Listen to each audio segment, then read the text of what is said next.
الحمدللہ رب العالمین والصلاة والسلام علی نبینا محمد وعلی آلہ وصحبہ اجمعین، اما بعد۔ عورت کا اکیلے سفر کرنا، دیکھیں اس میں مسئلہ یہی ہے کہ محرم کے بغیر، محرم رشتے کے بغیر عورت سفر نہ کرے، چاہے وہ سفر کوئی بھی ہو، حج عمرے کا ہی ہو، پرامن ہی کیوں نہ ہو، ہوائی جہاز کا ہی کیوں نہ ہو، محرم ہونا چاہیے۔ اور جیسے آپ دیکھیں، جیسے حدیث ملتی ہے کہ ایک شخص جہاد کے لیے جا رہا تھا، تو نبی علیہ السلام نے کہا، اور اس کی بیوی حج پہ جا رہی تھی، اور نبی علیہ السلام نے کہا کہ آپ جہاد کو چھوڑیں اور اپنی بیوی کے ساتھ حج پر جاؤ۔ تو دیکھیں یہ حدیث واضح کہہ رہی ہے کہ حج جہاد جیسی کام سے بھی اللہ کے نبی نے عورت کو اکیلے سفر پہ جانے سے صحیح نہیں سمجھا، اور اس کے شوہر کو کہا کہ اس کے ساتھ جائیں۔ تو اس سے آپ دیکھ سکتے ہیں کہ عورتیں سفر اکیلے نہ کریں۔ محرم سے مراد اس کا جو محرم رشتے ہوتے ہیں، ویسے تو بیٹے اگر چھوٹے ہیں تو وہ کیا محرم بن سکتے ہیں، یا ایسا کوئی محرم رشتہ جو چھوٹا ہو، نابالغ ہو۔ دیکھیں نابالغ جو بچے ہوتے ہیں نا، محرم ہوتے ہیں، بیٹا جیسے 8 7 سال 10 سال کا، تو یہ بالغ تو نہیں ہوتے۔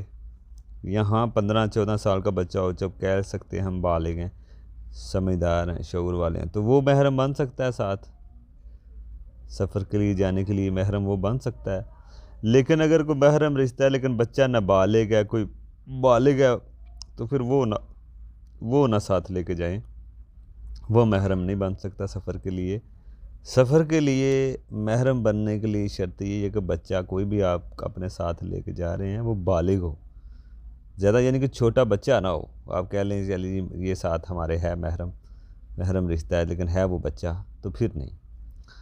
تو عورت سفر نہ کرے محرم کے بغیر۔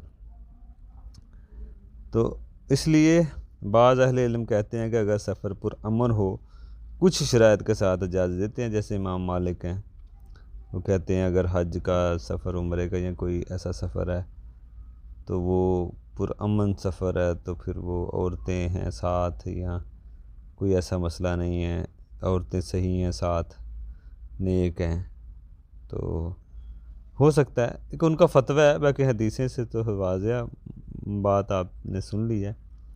بعض اہل علم کہتے ہیں کہ اگر دوسری بات اس میں کہ محرم رشتہ ہو، مسافت کتنی ہو۔ اب اس میں مسئلہ یہ ہے کہ مسافت کتنی ہو، اختلافی مسئلہ ہو سکتا ہے۔ مثلا 1 دن اور 1 رات کا سفر عورت اکیلے نہ کرے، یعنی کہ 81 کلومیٹر بنتا ہے، وہ سمجھ لیں، کم بھی ہو سکتا ہے۔ اور یہ 81 کلومیٹر کے بارے میں آ رہی ہے بات،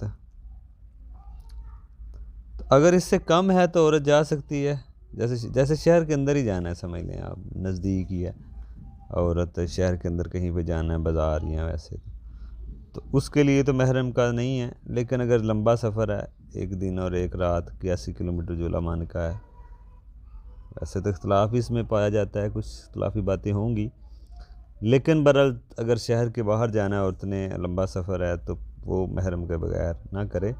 لیکن شہر کے اندر کہیں پہ جانا ہے تو وہ پردے کے میں رہتے ہوئے کہیں پہ بازار یا کہیں پہ ضرورت ہو عورت کو تو وہ جا سکتی ہیں۔ ویسے تو عورتوں کو یہ بات سامنے رکھنی چاہیے اپنے، خواہ مخواہ چھوٹی موٹی چیزوں کے لیے نہیں نکلنا چاہیے گھر سے۔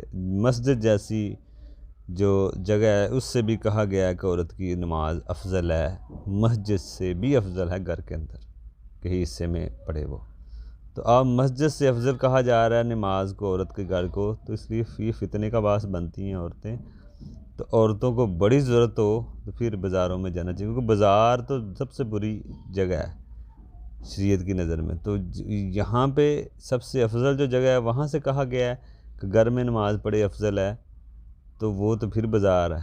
اس لیے عورتوں کو اس چیز کا احساس ہونا چاہیے کہ ان کا فتنہ ہے، ناقص العقل ہیں، عورتیں ہیں ناقص العقل، لیکن ان کو یہ شعور نہیں ہے کہ ان کا فتنہ کتنا خطرناک ہے مردوں کے اوپر۔ تو اس لیے عورتیں پردے کے ساتھ اگر کہیں پہ نزدیک جانا ہو تو اس میں مسئلہ نہیں ہے، دور محرم کے بغیر نہ سفر